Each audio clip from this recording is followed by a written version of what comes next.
Welcome back to the G.B.B. We've been discussing managers, in particularly in the past 48 hours, Pep Guardiola. Now, to give you some background and some perspective, I think he's a fantastic manager. Jared is in disagreements. He thinks he's a one-shot wonder, a absolute idiot. I didn't say that. I'm pretty sure I didn't say that. That's the interpretation I got from what you were saying. Let's get to the crux of the matter. Okay? Shannon says that Pep Guardiola is a great manager. A great manager. My definition of a great manager is someone that's taken a team from the depths of a league or from the middle of a league to the top of the league. When you do something that changes the culture or the expectation of that club, then you're a great manager. I said before that Claudio Ranieri is a great manager for what he did for Leicester. Leicester have never won the Premier League, or as far as I know, they've never won the Premier League. For him to take them from near relegation side to winning the Premier League when no one expected it. They were 5,000 to 1 or something, crazy odds to win the Premier League, and he took them to those heights. He beat the likes of the top six, Manchester United, Manchester City, and not too long ago either, with the same team that City currently has. The same team that won last season by so many points, he beat that same team, bar a few players and the manager, got them to those heights. So when you talk about Pep Guardiola being a great manager, he hasn't done anything with Manchester City, with Bayern Munich or Barcelona that team wasn't already accustomed to. That team wasn't already doing that before he arrived. He merely came in and continued the tradition that team already had. That doesn't make him a great manager. What makes you a great manager is taking a team from the Championship and making them Premier League winners, or taking them from the lower half of the table to Premier League winners. I think if that's your barometer, then your pantheon for greatness consists of one room.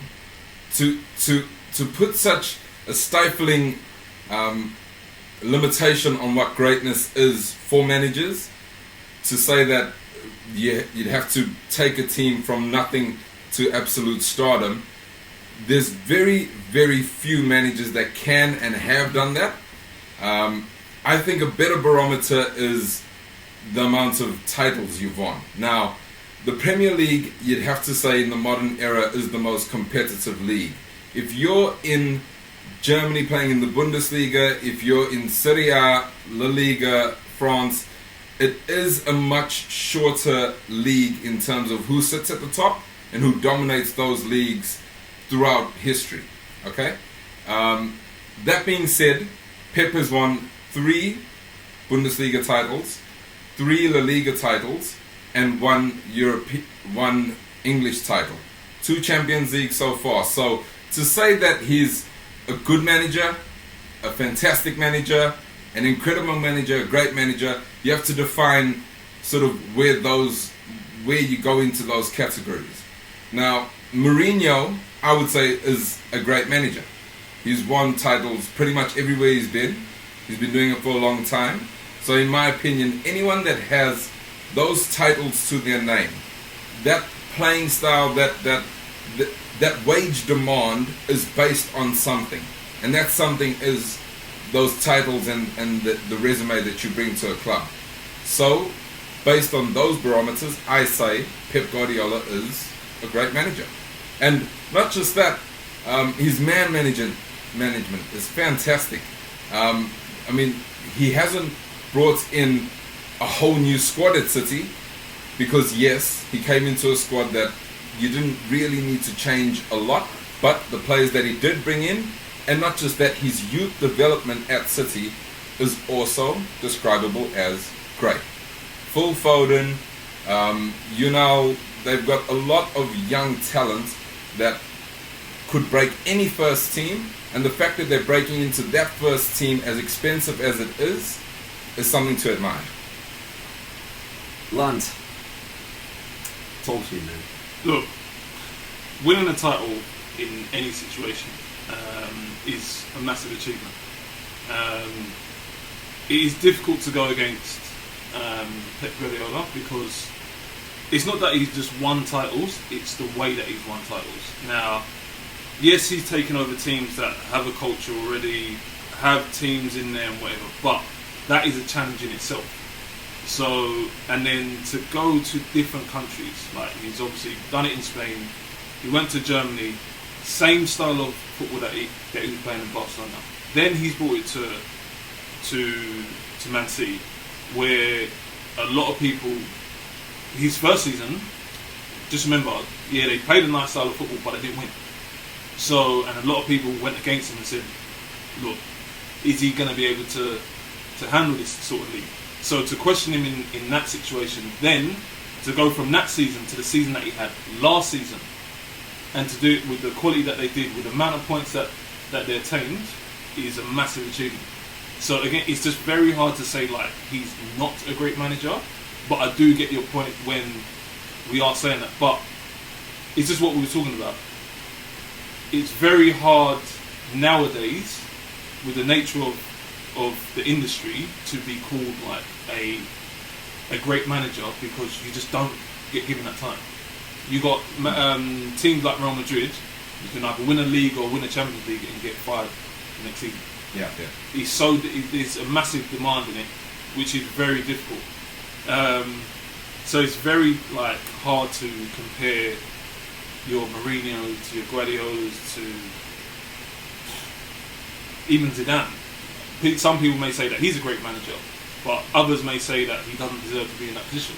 So, look, for me is that, look, if you're successful, regardless of whatever the situation is, if you're able to get all these individual players and build them into a team and be successful with that, it's a massive achievement, because there is a lot of pressure on these managers these days. Yeah. Well, I agree. I agree with what you're saying, because football is not what football was 10 years ago.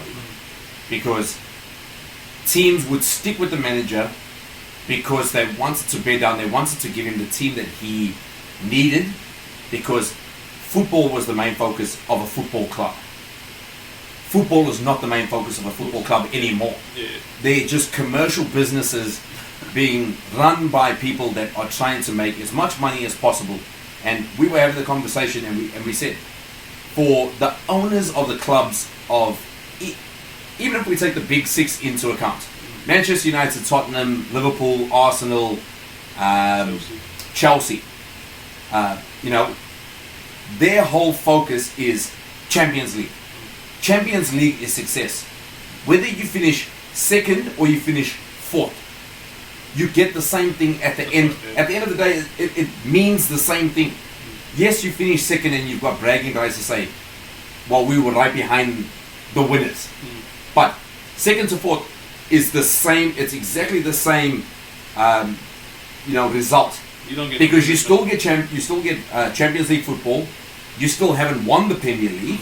So second is as good as fourth. So the way that football is working now is owners of the clubs and CEOs, their whole ambition is commercial deals, sponsorships, making Champions League, because then you get your money. Winning the Premier League has not been the focus of clubs for a few years now. Well, the prime example is Arsenal. I've always said it. I've backed Wenger for a long time, where his first few seasons, you could see how competitive he was. Look, the big thing was him and Fergie. You could tell that he was a bad loser. He didn't like losing.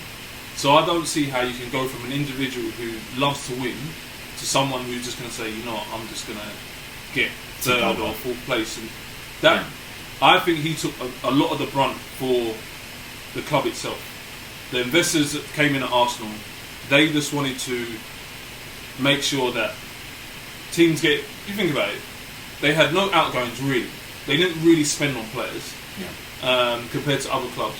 Yeah, they might have a couple of seasons where they spend like on Ozil or Sanchez and stuff like that, but compared to other clubs, it was minimal.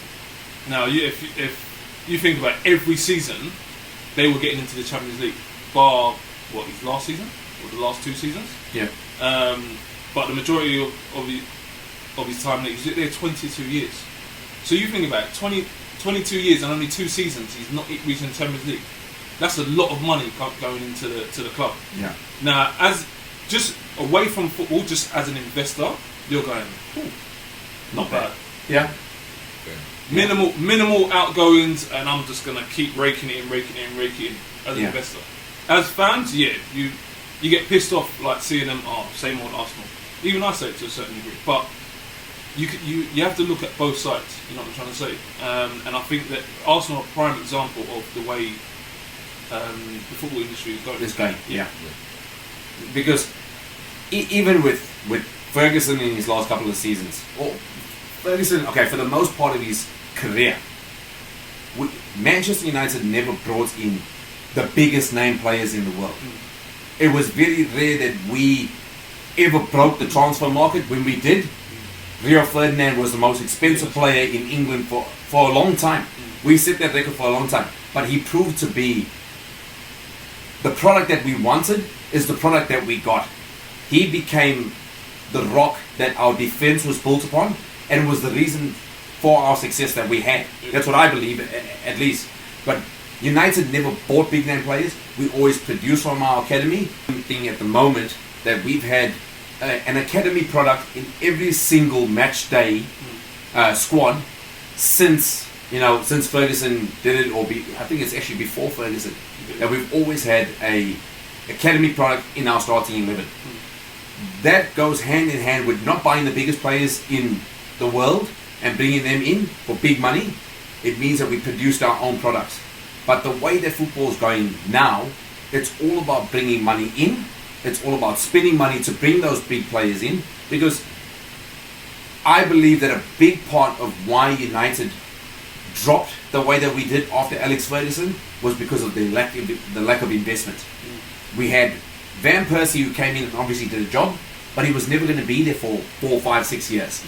We had Rio Ferdinand still playing for us. We still had Nemanja Vidic. We still had Patrice Evra, who pretty much, as soon as Fergie left, were looking to, okay, we've got to have a retirement plan. We're going to be going somewhere else. The biggest problem for United was they all left at pretty much the same time within the season of each other, and then we were left with Phil Jones and Chris Smalling. Now, Mourinho, to show that he's a great manager, and I agree, his credentials and the accolades that he has, you definitely say that he's in that category of being a great manager. I would say that he differs from Zinedine, which you mentioned before, and he differs from Pep Guardiola because he coached teams that weren't the teams that always won their league. He went to teams that were struggling. He went to teams that didn't have the most money to be able to win the league, and he still got the result done. So I think Mourinho goes in the category of a great manager. But speaking of Zinedine doesn't have the credentials as a coach to have the opportunity to take over a team like Real Madrid. It's what he did as a player that expedited and gave him the ability to go straight into being that manager. Like you're saying that Guardiola, same thing at Barcelona. Yeah. Diego Simeone. It's the same thing. You can name a number of player coaches nowadays that do have that carryover. That's why the bar that I'm setting for being a great manager is do it without any advancement, to getting that job without having done all your licenses. I understand you can't be a manager without having your licenses, but doing your licenses and then doing an apprenticeship, being someone's, second in charge or third in charge, being, a fitness coach or whatever it is, and then building to that position. But Zinedine walked into the job. Let's be honest, he walked into the job because of who he is. But if you think about it, nowadays, again, what we're talking about industry. If, just say Man United, use Man United now, yeah? if Man United almost took an unknown, not really known to Man United, came through the ranks as a coach, whatever, what would you lot say as fans? It would almost be unacceptable because you'd say, hold on a second, this is an unknown at Man United. Yeah. You know what I'm trying to say? Every these big clubs in Europe, so you're talking about Man United, you're talking about Real Madrid, Barcelona, all these lot. You can't have, because of the way it's going, it creates another monster putting an unknown in them positions. Because you then have to answer to the fans. Yeah. Like, you may have